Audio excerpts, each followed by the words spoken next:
Hey everyone, Phil here with another video, this time about snare drum tuning. I've had more requests about how I tune my snare drums, and in particular somebody's asked about this one, which is the Pearl Joey Jordison model, signature model, 13 inch by 6. So we're going to talk a little bit about that because it's an 8 lug snare, but really these tuning techniques would apply to a 10 lug snare drum, so it really doesn't matter so much. But so let's start. What I would do is brand new bottom head.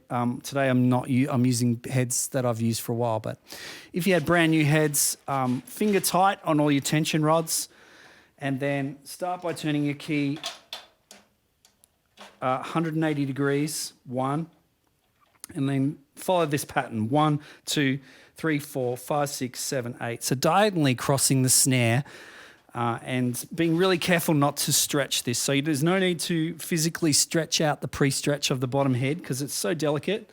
And then same again, going around, adding a second or even a third turn to the bottom head. Very carefully getting your snare wires on. You would want to loosen off perhaps your strainer, even loosen this quite a bit. Get it nice and straight on the drum, lining up, making sure your strings or your plastic are as straight as possible.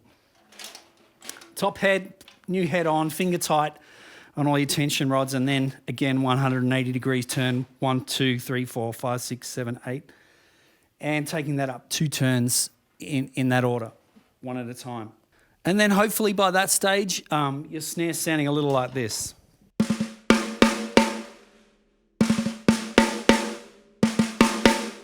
Okay, so it's quite tight. I'm going to turn the snare wires off now. We're not finishing here. This is just really a good starting position.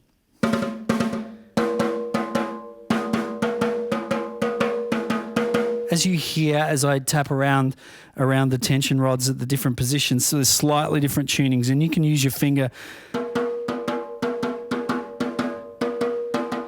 in the center. You can use your finger in the center to mute the overtones and just listen to the pitch. Okay, so this one's down a little, and what I would actually do, even though I'm talking about this tension rod here, is that I would adjust the one opposite.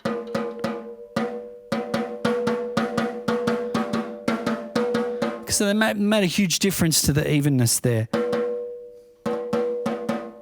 Not sure why that is in particular. It's just something I've learned. Okay, so quite ringy, quite tight. We want our snare to be alive no matter what tuning. And so if you were to want to tune this snare down, this snare drum down, the first thing you might think to do is to loosen the top head. But I'm actually going to start with the bottom head. I'm actually going to take it down 90 degrees per lug, per tension rod. 1, 2, 3, 4, 5, 6, 7, and 8. And let's have a listen to the difference even at that point.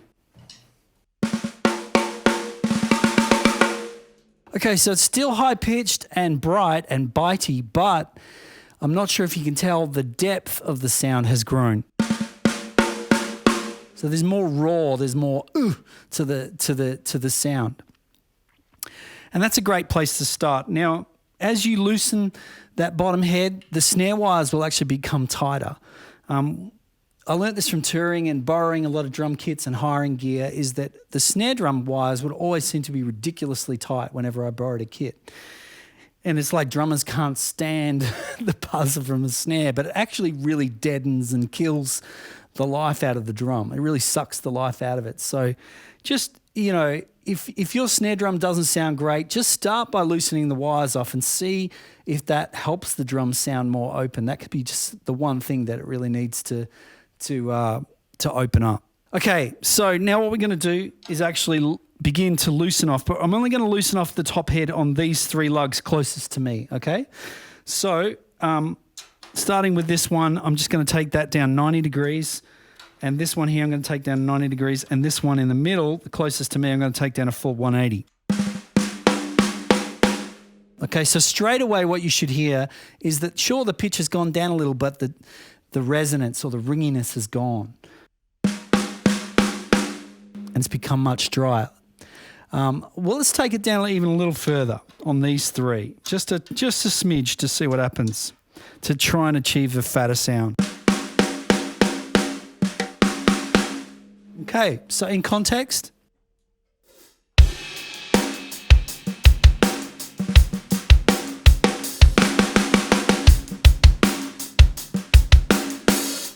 Wow. Okay, so overall, if you wanted still a fatter sound, you could have a go at taking all of the tension rods, down a little and keep that unevenness around this side of the snare to keep the dryness if that's what you're after. If you wanted to go tighter and lose some of the resonance, now what you could do is simply take these 1, 2, 3, 4, 5. Yep, you could take those up a little as opposed to changing anything on the three closest to me, and let's see what happens there. So we're going for a tighter sound.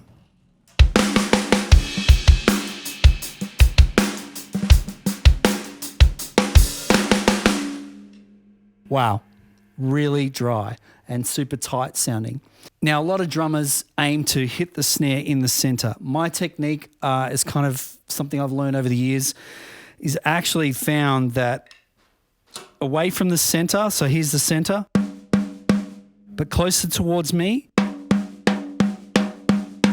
there's actually a little more life there. Some drummers go the other way. They play more across the snare drum.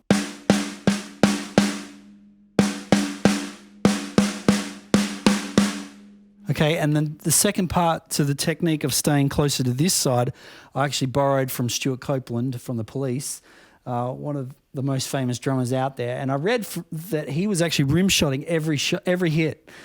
So I grabbed that. Now you can pretty much double or triple the volume by doing this. So that's no rim shot and rim shot. And it's also adding an extremely harsh crack to the mid-range and top end of the sound.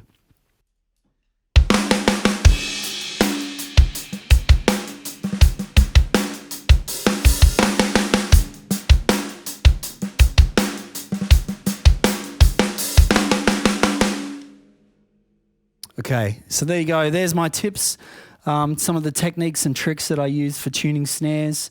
A lot of it's just trial and error, and so I just encourage you to experiment, especially with loosening the snare wires, taking the bottom head down in tension first, and and then slowly taking a few of the lugs down to get the fatter sound that you're after, or vice versa if you want a tighter sound. Hope that helps you. Thanks for watching. If you'd like, please like and subscribe. That'd be great. Help me out. I'm going to do more reviews of drums and cymbals, microphones, audio gear, whatever. Thanks for watching. Take care. Stay safe, everyone. Talk soon. See ya.